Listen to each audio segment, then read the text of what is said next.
자, 2030이 현재 왜 집을 살 수가 없는 구조인지. 물론 살려면 살 수는 있겠죠. 오피스텔 같은 것도 있고 지방의 구축 같은 건 아직 싸니까. 근데 부동산은요, 제가 해보니까 오르는 부동산이 계속해서 오르고 안 오르는 부동산은 안 오른다는 거죠. 그리고 되게 중요한 건데, 사지 말아야 할 부동산을 안 사는 것도 최고의 투자더라고요. 월급만으로 당장에 한 달 벌어서 한 달 생활하기도 빠듯한데 벌써부터 노후 준비까지 할 수가 없잖아요, 현실적으로. 그러니까 집은 이제는 거주 역할만 해줘서 될 게 아니라 재테크 역할까지도 동시다발적으로 해줘야 됩니다. 그래야지 노후 준비가 되죠. 그나마 적어도 집값이 인플레이션을 커버할 수 있는 그 이상, 그 정도는 올라줘야 된다는 겁니다. 그렇기 때문에 무조건 오르는 부동산을 사야 되고 결론은 서울을 사야 한다. 왜 서울을 사야 되는지까지 얘기하면 영상이 너무 길어지니까, 자, 우선 서울에는 25개 구가 있죠. 뭐 서울뿐만 아니고 집을 살 때는 그 몇 억 하는 걸 현금 주고 다 살 수가 없기 때문에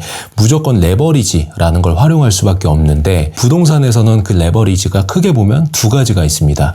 첫 번째는 대출, 두 번째는 전세금, 일명 갭 투자라고도 하죠. 근데 왜 현재 2030이 집을 사는 게 불가능한 현실이냐? 현재 서울 아파트 평균가가 84 기준, 국민평형 기준으로 16억 정도 합니다. 그러니까 이제 10억 정도면 10억 가지고는 서울에 중상급지도 못 사는 게 현실이에요. 아파트 시세가 현재 그렇습니다. 근데 그런 서울에 10억짜리 아파트만 하나 사려고 봐도요, 대출은 최대 몇 프로가 나오냐면 40%밖에 안 나옵니다. 그럼 10억짜리 아파트를 구매한다고 했을 때 대출이 최대 40%니까 대출 4억이 나오면 현금이 얼마가 있어야 돼요? 맞죠? 6억이 있어야 되죠. 6억. 근데 제가 방금 최대라고 했죠. 무조건 또 40%가 나오는 게 아닙니다. 뭐냐면 이 DSR이라고 하는데, 이게 40%가 초과되면 대출이 나오지가 않아요. 그럼 저 DSR이 도대체 뭔데? 라고 생각하실 수 있잖아요. 그건 내 소득 대비 부채 비율을 얘기하는 건데요. 내가 매년 원금하고 이자하고 같이 갚아나가는 그 양이 있을 거 아니에요. 그죠? 1년 동안 갚아나가는 이 총량을 연소득으로 나눈 그 비율을 얘기하는 건데, 어렵죠? 더 쉽게 설명해 드릴게요. 그리고 이거를 단순히 재테크 공부라고만 생각하고 무겁게만 들으시면 안 되는 게 뭐냐면, 이걸 모르시면 나중에 여러분들이 집을 사러 대출을 받으러 은행에 갔을 때 은행 직원으로부터 통보받는 순간이 오게 됩니다. 그러면 너무 당황스럽겠죠? 이 DSR이 뭐냐면, 쉽게 말해서 너가 받는 월급에서 40% 이상은 대출 갚는데 못 써. 그 이상은 안 빌려줄 거야. 이겁니다. 만약 연소득이 5천만 원인 사람이 있다라고 봤을 때 5천만 원에 40%면 5, 4, 20, 연 2천만 원이죠. 즉 1년 동안 내가 원금하고 대출하고 갚아나가는 양이 2천만 원을 초과할 수 없다는 거예요. 그 이상은 안 빌려줄 거야, 이겁니다. 어쨌든 뭐 DSR에 안 걸린다 하더라도 10억짜리 아파트를 살려면 현금이 최대 6억이 있어야 되는데, 2030이면 지금이 88년생이 39이니까 부모님한테 물려받지 않는 한 지금 나이에 현금으로 6억이 있는 게 말이 안 되잖아요. 그러니까 현재 지금 정부에서는 대출을 받는다 하더라도 집을 살 수가 없는 구조라는 거예요. 그래서 사실 요즘에는 뭐 청약 하는데 그것도 옛말이고, 청약 당첨이 돼도 답이 없습니다. 왜냐면 시세보다 분양가를 좀 싸게 당첨이 돼서 산다고 해도 결국에 대출을 받아야 되는데, 이것 또한 40%밖에 해주질 않으니 당첨이 돼도 현금이 없으니까 살 수가 없는 거예요. 그럼 대출이 안 되니까 아까 그 말했던 두 번째, 갭 투자로 사면 되는 거 아니야? 내가 직접 실거주하지 않더라도 전세 끼고 사면 되는 거 아니야? 라고 생각하실 수 있는데, 근데 이것도 지금 현재 서울은요, 전 지역이 다 규제 지역이기 때문에 토지 거래 허가라는 걸 받아야 됩니다. 이게 무슨 말이냐면, 내가 100% 현금이 있어도 관할 구청장으로부터 토지 거래 그 허가를 맡아야 된다는 거예요. 그럼 그 허가를 맡는 기준이 뭐냐? 무조건 실거주 2년이 붙습니다. 계약일로부터 6개월 안에 전입신고를 하지 않으면 집을 못 사요. 그러니까 이거죠. 앞으로 실거주할 사람만 집을 사고, 실거주하지 않고 전세 껴서 집 살 거면 사지 마. 못 사게 막아놓은 거죠, 정부가. 예전에는 그래서 매매가랑 전세가랑 갭 차이가 얼마 안 나는 곳에 상대적으로 적은 현금으로 집을 살 수가 있었습니다.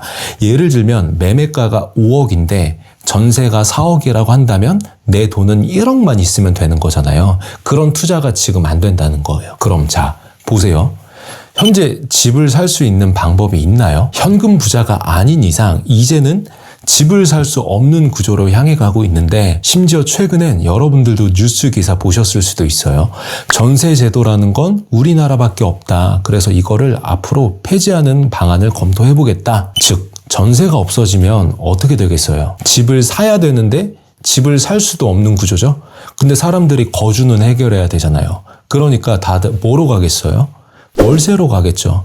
그럼 수요가 월세로 몰리다 보니까 어떻게 되겠어요? 월세는 폭등을 하게 되겠죠. 그럼 자, 월급을 300 받아서 월세 내고 나면 남는 돈이 없어지는 게 이제 앞으로 닥칠 현실입니다. 딱 여기까지만 들었을 때 되게 암울하시죠?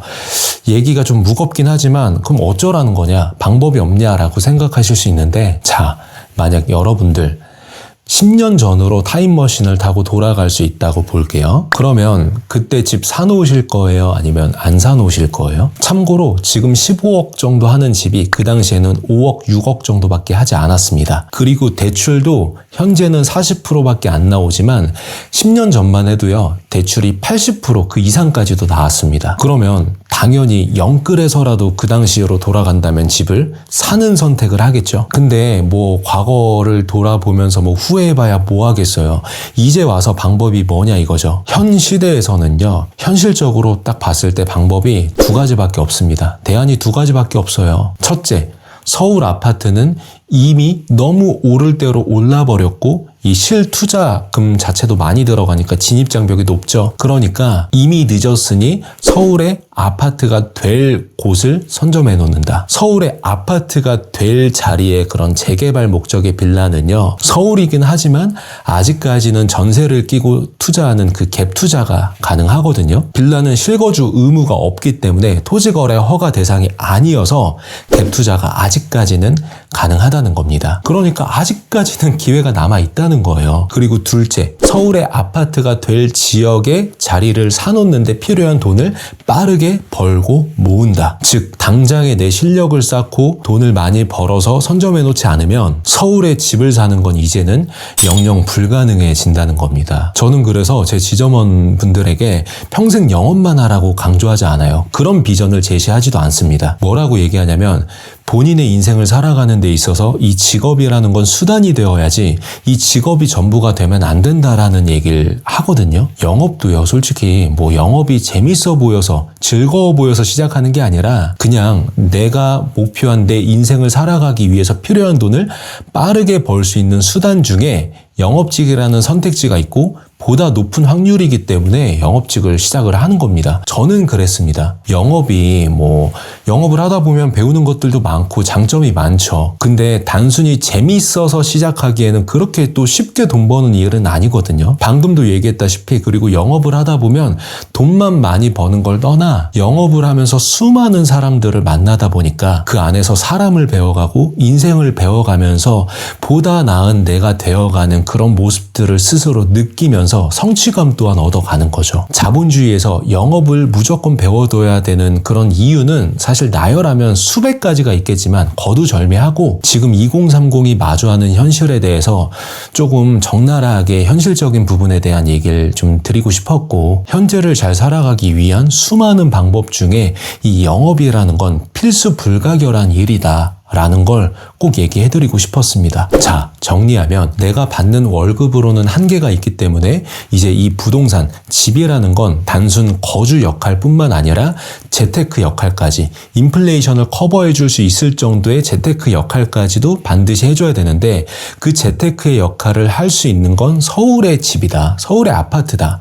근데 서울의 아파트는 이미 오를 대로 너무 올라버렸기 때문에 이제 남은 건 뭐다? 서울의 아파트가 될 곳을 선점해 놓는 거다. 아직까지는 이 바운더리가 정부 규제를 받지 않는 사각지대에 있다고 생각을 한다. 그래서 그 정도의 시야를 빨리 키워둬야 되고, 아직까지는 기회가 있으니 그걸 선점하기 위해서 빠르게 내 실력을 키우고 돈을 벌고 모아서 선점을 해둬야 그래도 서울에 집을 살 수 있다 라는 얘기를 오늘 좀 좀 해봤고요. 제 가치관에 어느 정도 공감이 되시고 정말 영업을 제대로 한번 배워서 돈도 많이 벌고 현실적인 부분에서 현재를 좀 보다 잘 살아가고 싶으신 분들이 계시다면 고정 댓글에 제가 링크를 남겨둘 테니까 클릭하고 들어오셔서 저랑 미팅을 한번 해보시면 분명 입사를 꼭 하지 않으시더라도 얻어가시는 부분들이 많이 있을 거라고 확신합니다. 오늘 영상 여기서 마치도록 하겠습니다. 끝까지 봐주셔서 감사합니다.